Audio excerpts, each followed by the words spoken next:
Welcome back and thanks for staying with us. You're still watching Rapid Dawn right here on Rapid Television. And of course, thanks to Victor Ejema for giving us the sporting updates. And right now it is time for the big conversation where we get to spotlight some stories that are affecting our country and of course our society at large. My name is Victor. Okay. And my name is Martha Alu. Good morning once again, and thanks for joining us for the 9 o'clock conversation. Of course, it is centered around what borders on our nation's security system, particularly as this has been one of the major areas of concern for us in the last couple of days. And of course, today we'll turn our attention following the deadly attack that happened in Jos, Plateau State, a region that has for years remained a flashpoint of recurring violence. On Sunday night, gunmen stormed communities in the Jos North area, particularly around the Angwan, Rukuba and Gari Yawaye, opening fire on residents in what eyewitnesses describe as a coordinated assault. Latest reports indicate that at least 20 to over 30 people were killed, with several others injured. The attackers, reportedly riding on motorcycles, fired indiscriminately, leaving behind scenes of devastation and grief. As of now, no group has officially claimed responsibility, and authorities say investigations are ongoing. Well, in response, the Plateau State government has imposed a 48-hour curfew in parts of Jos North to contain tensions and prevent further violence. And we are joined by Johnstone Akbilaka, a conflict and humanitarian journalist and also sub-editor, head of standards at Angle, to help us unpack the realities behind these killings, the patterns we are seeing, and what must be done to break this circle.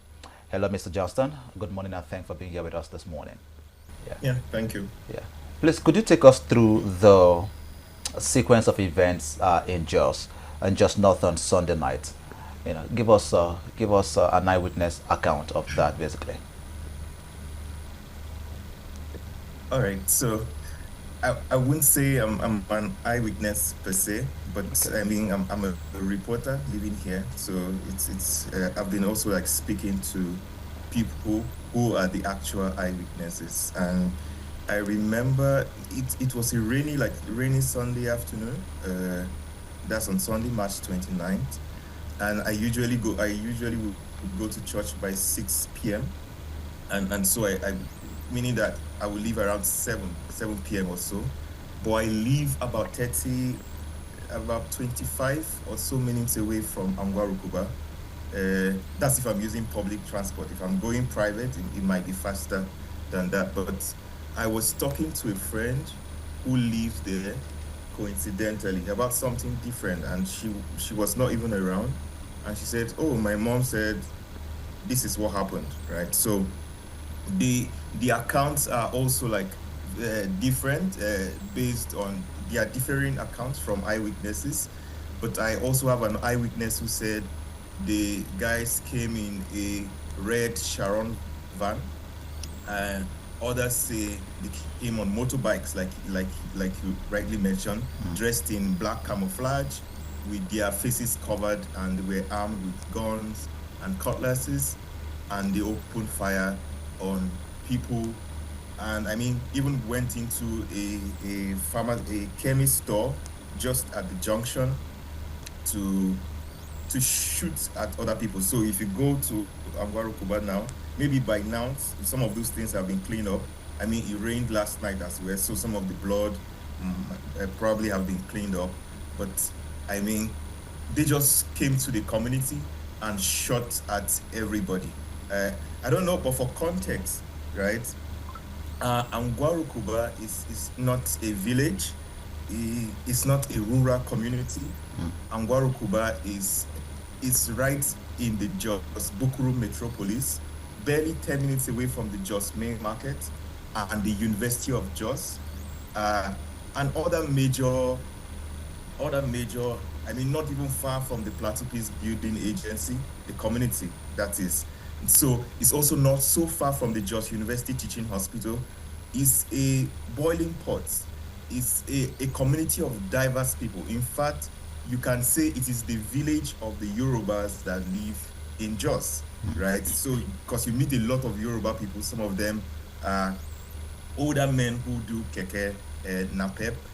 We also have University of Jos staff and students living there because it's close to the university, right? Okay. So This staff is and students are Jankwano, living right? there, and they no, this is Angwarukuba.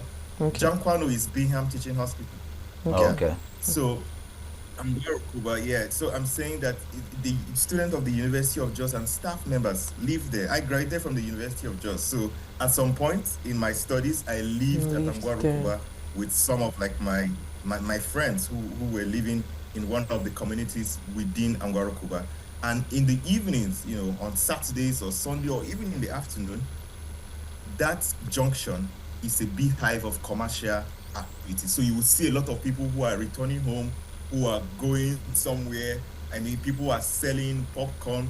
I've stood at that junction to buy popcorn. I've stood at that junction to buy fruit. Several things. The people selling fruits, you have, because there's also like, the way Jos is arranged is that it's quite polarized. Because of the history of ethno-religious violence, it's also a bit polarized. So you see there's a Christian community, there's a Muslim community. Yes. And so there's actually a Muslim community when you are going out of Angwarukuba towards the Jos main market. And some of those people there, they come here to sell debino, that's dates, and aya at that particular junction. So it's a junction that shows the diversity of Plateau State, of Jos Metropolis. So you are likely to meet a Yoruba person at the junction, a Plateau person, like all sorts of people. So, and in the evenings, it's usually very busy. So, I mean, that's how they stormed in and did the attack. And response from security was quite late, even though there is a police outpost right at the junction, barely seconds to maybe where the incident happened. But there's a police post right at the junction. There are pharmacies, a popular pharmacy there, Lamed Pharmacy. And so there was a police outpost there. Some of the eyewitnesses tell me that, when the incident happened, initially, when the gunshot happened, they thought it was members of the NDLEA. That's the Drug Enforcement Agency. Okay. According to them, the group is notorious for coming to that place and opening fire up in the air, not at people. Is this NDLEA now? And then chase. Yeah, NDLEA. Are you talking about NDLEA now? Yes. So initially, when the gunshot happened, the people assumed it was NDLEA coming for their usual patrol to arrest people and all of that.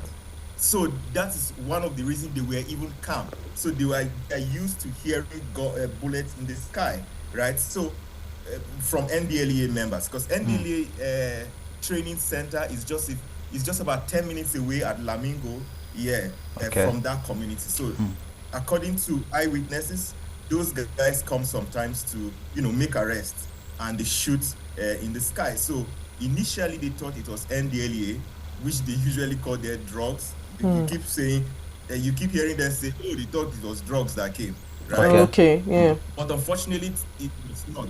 So they didn't even know. They would have started fleeing, that kind of thing. But then they just noticed these people were not opening. They were not shooting in the sky. They were opening fire, aiming directly at people. I mean, that's even part of the reason why one of the casualties were high. Wow. Well, we've seen as well that Plateau State has experienced recurring violent attack. Now you're a reporter who lives in Jos. What are some of the underlying factors that keeps making this happen over the years? Yeah, so I mean, conflict or violence in Plateau State rather is multi-dimensional. So there's the terror attack from Sunday, for instance. But there's also in rural communities sometimes actual conflict between farmers and herders, right? Where maybe the herder walked into somebody's farm and the farmer went to confront him and say, why did you do this? And maybe it turns into a fight and he escalates. And the Plateau has a history of ethno-religious tension. I mean, 2001, and everything that has happened since then that has even defined how we live in the community. This person didn't know that because of my identity, I can't buy a plot of land in this community. I can't set up my business in this community, right?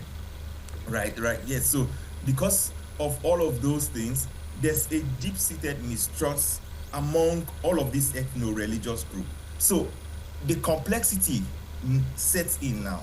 When there's a terror attack, when there's a conflict between farmer and herder, or any kind of like conflict. I like giving this example.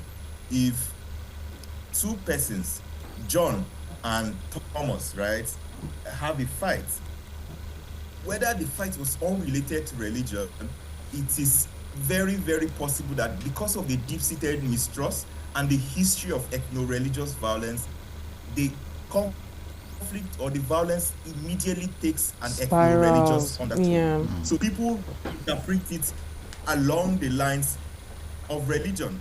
And I mean, it's because of their trauma. It's because their trauma has blurred their judgment. No matter who, whether it was anything unrelated to religion, they are going to judge it by that.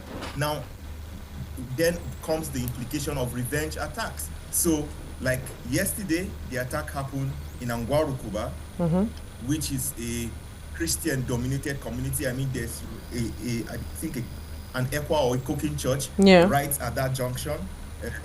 And so that kind of situation, just a few minutes away, there's a youth church, an evening church. So there are a stretch of churches on that road, a Baptist church, a Catholic church. And so it's a Christian environment. So people are interpreting it as a targeted religious violence. The implication now is it usually would lead to revenge attacks.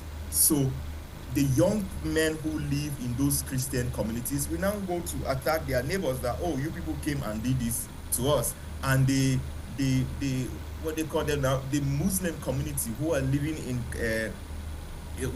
closer to Christian communities will now also go to. So this has always been the web since I was a student in the university. You would always see that students of the university are being caught up in some of these attacks. All right, because all right, sorry to cut you right on there, but we just want to hear what your personal assessment of this situation is right now, because of course you have established the fact that there are pockets of this here and there, you know, while you were still in school. So most of these attacks are just a retaliation to whatever they get as the reason for the attack. But would you say this particular one, alongside the ones that have happened in the last couple of months, have been coordinated or isolated incidents? Yeah, so I mean the attack from Sunday, yeah, I would say it was unprovoked, but again, we in the weeks leading up to the attack, some social media accounts have posted videos inciting violence in Jos. Okay. However, it remains unclear whether such messaging contributed to the incident. Okay.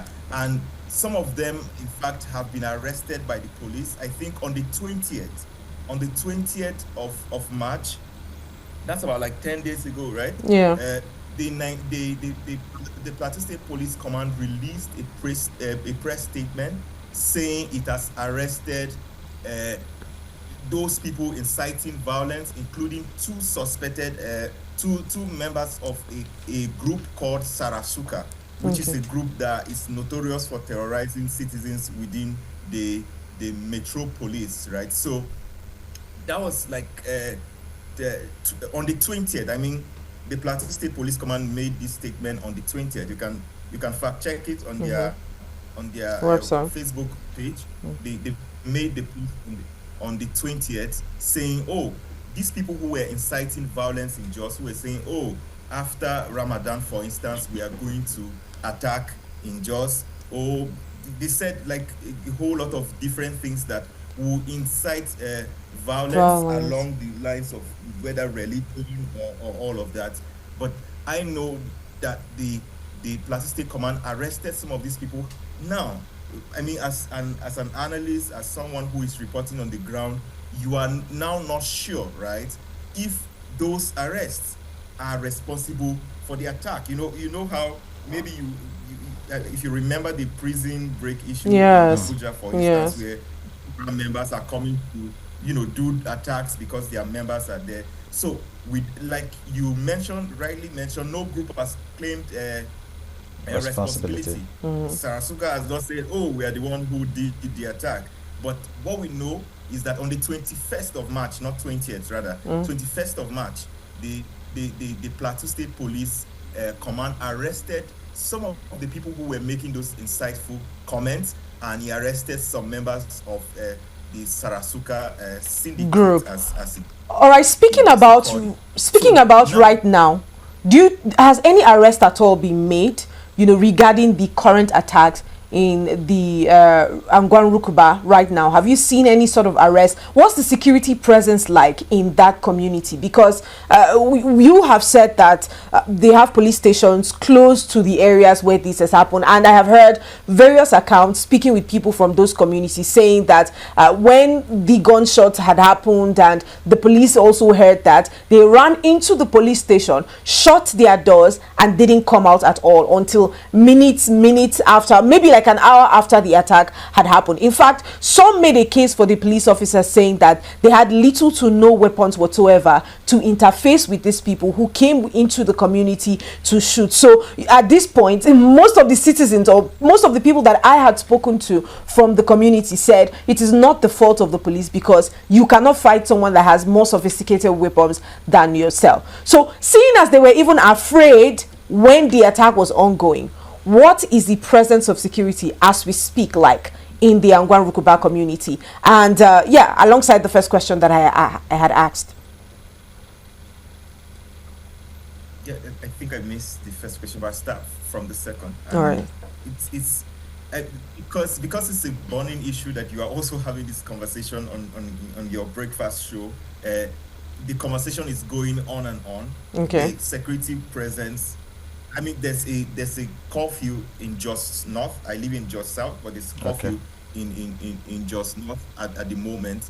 I mean, even though yesterday residents defied the curfew because they came out to protest with the corpse of the people who had died.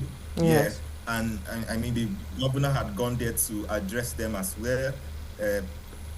Other people, including the Plateau Peace Building Agency, was there. And the idea for the curfew is, I mean, they are saying we want to use this opportunity to mop up the nearby hills to see if these people are staying there, because there's a hill surrounding Angwa Rukuba. Yeah. A very long stretch of hills that surrounds Angwa Rukuba towards Lamingo.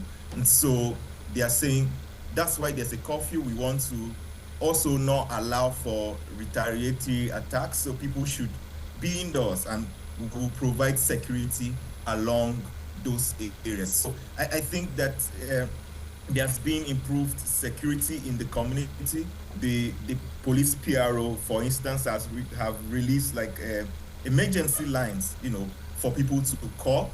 But but I mean, the fear still remains. Yes, certainly. Because I got calls from students living at private hostels not far from Angwa Rukuba saying, "Oh, we saw people walking on the hills around the community." Whether it was security operatives, they don't know. But I mean, just seeing those kind of moments is instilling fear in them. Some of them are already saying, "How can we leave and go and stay somewhere else?" The university has closed down, scheduled the ongoing semester exams and all of that. So security have improved in that area.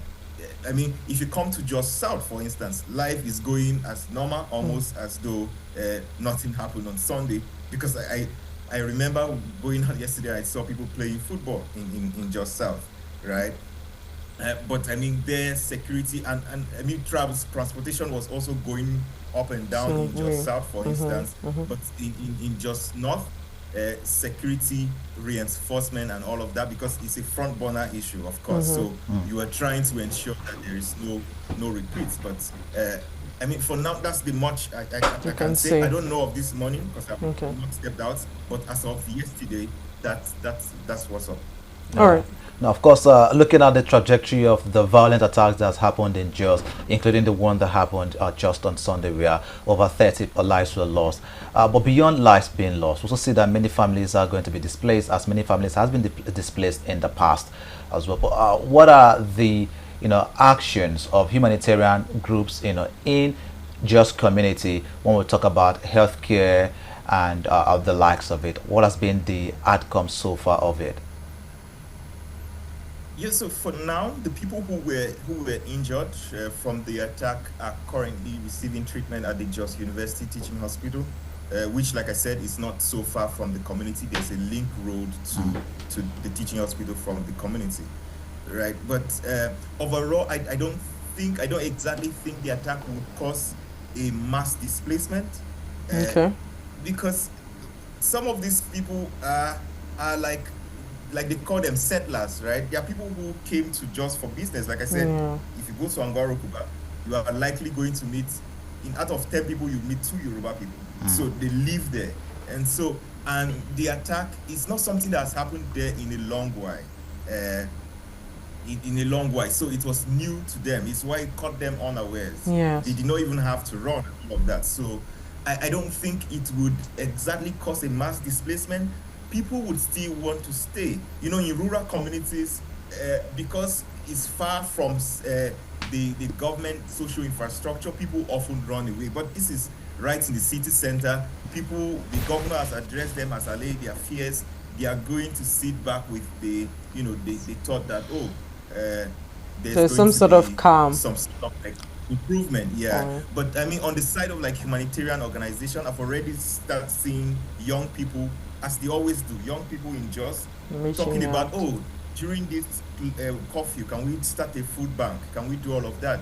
And the Red Cross, for instance, was very responsive. I mean, offering, taking their ambulance and all of those things. So I believe that they are going to get some sort of like humanitarian support. I see people visiting the woman in the viral video Yeah. that had onto her child, their child, and all of that. People have had to go to visit her. I believe that she will get help. The chairman of the Christian Association of Nigeria was there. The JNI, which represent Muslims, has also released a statement and kind of like trying. So all these religious group are offering Have support. come there. Politicians, you know, All right. who also want to, All right. and all of. Yeah. All right, John Stone. Before our time runs out with you, seeing as you live in Jos, and of course you have been privy to information about all of the happenings around these communities, what would be your recommendation to the government as regards, you know, strengthening the security infrastructure in Jos? Because this morning, while we were having this conversation on the review of the papers, one of the things that I thought about is, if this has happened like once, twice, and the third time, it is expected that the government sets up an infrastructure that can address it, an emergency response, such that when there's an intelligence gathering about these kinds of attack, they can swing into action almost immediately. So what would your recommendation be regarding this? So it will be improved policing, improved community policing. I mean, that's why people are saying we want state police and all of that. And you rightly mentioned that, the police who were available could not respond because they were not armed enough to respond to the caliber of weapons that came against them, right? So there should be improved policing. I would say that for intelligence sharing, people have been doing their best. When those videos started circulating, people shared them, right? In rural communities, like in Bassa local government, in Bokos, in Mangu local government, people have created social media platforms where they share intelligence and say, I remember I wanted to go to a field on a Monday, and they called me in the night and say, don't come on Monday, there might be an attack. Like, really? Residents shared intelligence and had access. So what to is done about this intelligence gathering? Sometimes they share it to security operatives, but they don't get response. Like in Zike in Plateau State, where a massacre happened last year, I can tell you that that community where that massacre happened, where 52 people or so were killed, was not far from a military base that claims to also have like a drone that does surveillance.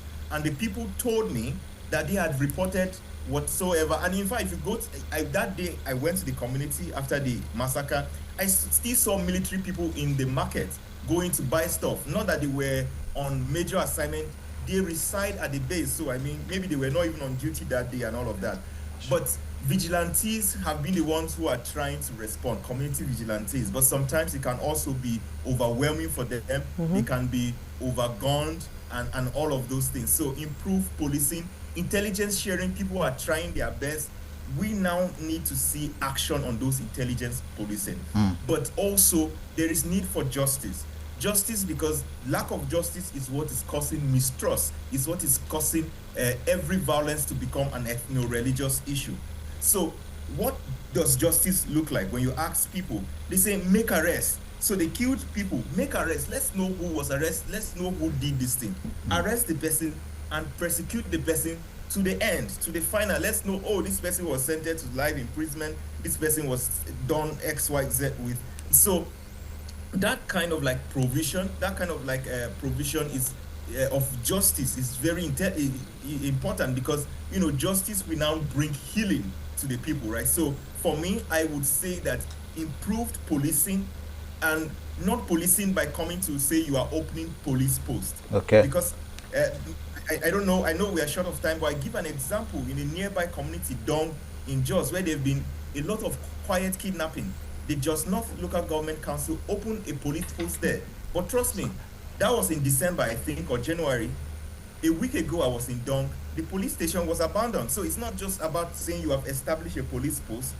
How equipped are the officers who are on duty, right? So all of those things, community policing, improve intelligence sharing, but also action on the intelligence that have been shared, and justice. I mean, when there's justice, you are now beyond, it's a non-kinetic measure to healing the long wounds that Plateau has been suffering from. All right. Thank you so much, Johnston Pilaka, for your time with us on the program this morning. I do appreciate it. Thank you very much. Thank you very much. We'll definitely be needing your updates on the story as the matter further progresses. That's right. Yeah, sure. Thank you. Thank you. Thank you so much, Johnston. All right. All right, about now we'll go on a break, and we'll come back. We'll dive into another conversation that we have outlined for you. To stay with us.